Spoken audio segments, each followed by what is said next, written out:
বিসমিল্লাহির রহমানির রহিম। যে যেখান থেকে ভিডিওটা দেখছেন সবাইকে সালাম এবং শুভেচ্ছা। আসসালামু আলাইকুম। যারা দেখছেন এখানে নতুন ঠিকাদার যারা, তাদের উদ্দেশ্যে আসলে আজকের এই কথা বলা। আপনি লাইসেন্স করছেন, তাড়াহুড়ো করার দরকার নাই যে আমি আসলে কি করব, কই যাব, কি করণীয়। আপনার করণীয় বিষয়গুলো একটু আমার ভিডিও দেওয়া আছে অনেকগুলো, আপনার কি করণীয়, ধাপে ধাপে আপনি এই কাজগুলো করবেন। এর পাশাপাশি বলি, সৃষ্টিকর্তার প্রতি আত্মবিশ্বাস রাখবেন এবং নিজের প্ল্যান পরিকল্পনাকে সাজাইয়ে নেবেন। ওই অনুযায়ী আপনি হাঁটবেন। আপনি লাইসেন্স করছেন, ইজিপি করছেন, এখন তাড়াহুড়ো করে যে এখনই কাজ পাইতে হইবে, অনেক টেন্ডার দিতেছি আর পাই না, এই আমার শেষ বুঝি না। আমি বলছি আপনার প্ল্যানকে ঠিক রাখেন, ওই অনুযায়ী হাঁটেন, আস্তে আস্তে হাঁটেন এবং সৃষ্টিকর্তাকে বিশ্বাস করেন।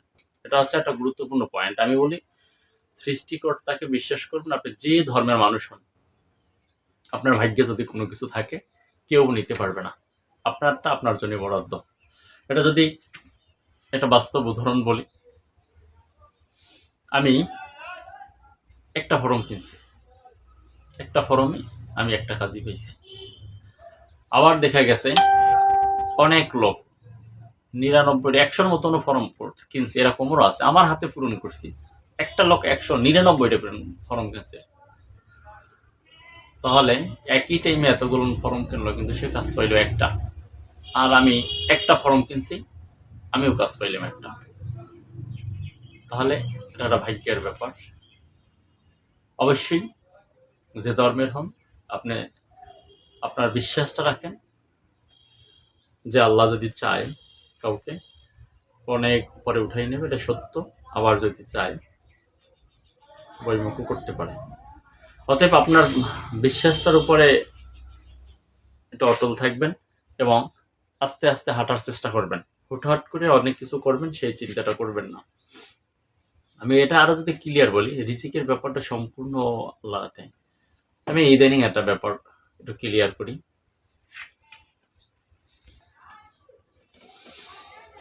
আমি ঢাকার উদ্দেশ্যে রওনা দিছি। তো 2 মিনিট হাতের টাইম আছে, একটা চা খাওয়ার জন্য দাঁড়াইছি। বললাম যে আমার টাইম কম, দূরত্ব দিতে হবে। আমি চাটা নিয়ে, যেহেতু 2 মিনিট টাইম আছে, খুব স্পিডে পাতিটা লড়াইতেছি, পাতি ফালাই দিয়ে চাটা নিব। কাপটা প্রায় জাগাইছি, এর ভিতরে দেখলাম গাড়ির টান, একটা গাড়ি এসে বসছে। হাতে 2 মিনিট টাইম আছে, এর আগে গাড়ি আসবে আর আমি ভাবি নাই। সেম ওখান থেকে ছোট্ট একটা ভাইয়া ছিল, ওরে দিয়া গাড়িতে উঠে চলে গেলাম। কিন্তু ঢাকায় গেছি, যাওয়ার পরে আমি ওখানে নামাজ পড়ছি। নামাজ পড়ার পরে কিছু লোক আছে দেখলাম বসা, বললে বসেন। অবশ্যই ওখানে বসতে হবে, বসলাম। কিছুক্ষণ কথা বলার পরে উপরে চলেন গেলাম। সেখানে ব্যাস ভিআইপি একটা খাবার দাবার ওখানে শেষ করে তারপর আল্লাহ হাফিজ যান। তা আমি আসলে জানতাম যে আমি এখানে চা খাইতে পারবো না, ওখানে যে এর চেয়ে ভালো খাওয়ান আছে, কখনো স্বপ্নেও ভাবিনি। এটা আমি বিশ্বাস করি, ভাগ্যকে বিশ্বাস করি, সৃষ্টিকর্তাকে বিশ্বাস করি। অতএব ধৈর্য ধরতে হবে, আস্তে আস্তে প্ল্যান অনুযায়ী হাঁটতে হবে, তাহলে সফলতা আসবে। আল্লাহ হাফেজ, ভালো থাকেন। আবার দেখা ভালো করে ভিডিওতে।